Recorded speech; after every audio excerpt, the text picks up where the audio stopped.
Another day, another mini vlog. A day in my life ng isang rakiterang-beriterang pilingera, Asia's Remain. Ito na nga yung part 2 ng mini vlog ko nung nakaraang araw or kahapon. Tapos ko na nga gawin mga karimix yung cape or yung kapa nga ng Junakis ko. Kaya naman ang susunod ko ay itong corona Bumili niya. Nga pala ako sa palengke ng mais or yung pampap. Halagang 75 pesos at 20 pesos nga ng Bali, nakagastos nga ako that time ng 95 pesos only. Hindi naman ako namasahe mga karimix dahil may service naman kami. Glue stick nga mga karimix ay hindi ko rin binili dahil stock ko nga ito dito sa bahay noon pa man. Isa lang ibig sabihin yan mga karimix, matagal na siya dito at ngayon ko lang ginamit. Sinisimulan ko na nga idikit isa-isa, as in isa-isa mga karimix, kasi hindi naman pwede na bubudbud natin yan dyan sa corona dahil pangit ang kalalabasan. Ginusto mo yan, panindigan mo.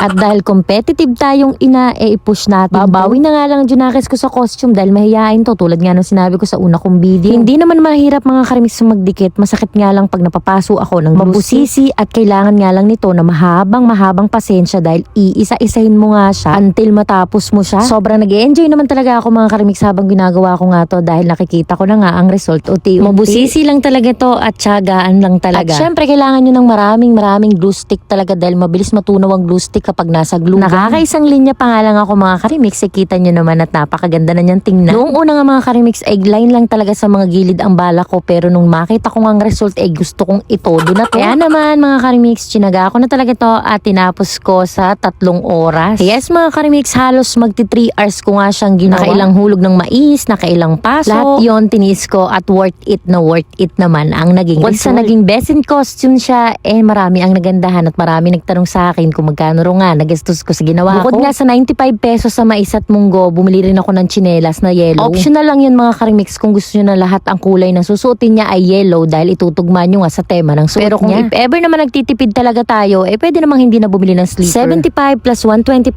yung sleeper, bali 220 nga ang nagastos ko that 220 plus 35 pesos sa fruits na plastic. Ilang pieces lang naman yung fruits na plastic mga karimix dahil pandagdag ko lang yun sa ilalagay ko sa tungkod na dadalhin niya or hahawakan niya. Focus kasi ako sa costume niya na ang tema ay mais. Sabi nga niya ay siya daw po ang king of bali. Dun sa tungkod nga niya mga karimix, dun ko nga ilalagay yung Go Grow Glow Foods. Diba? May ganon.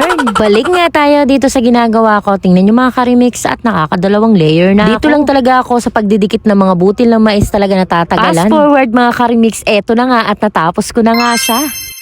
Wow!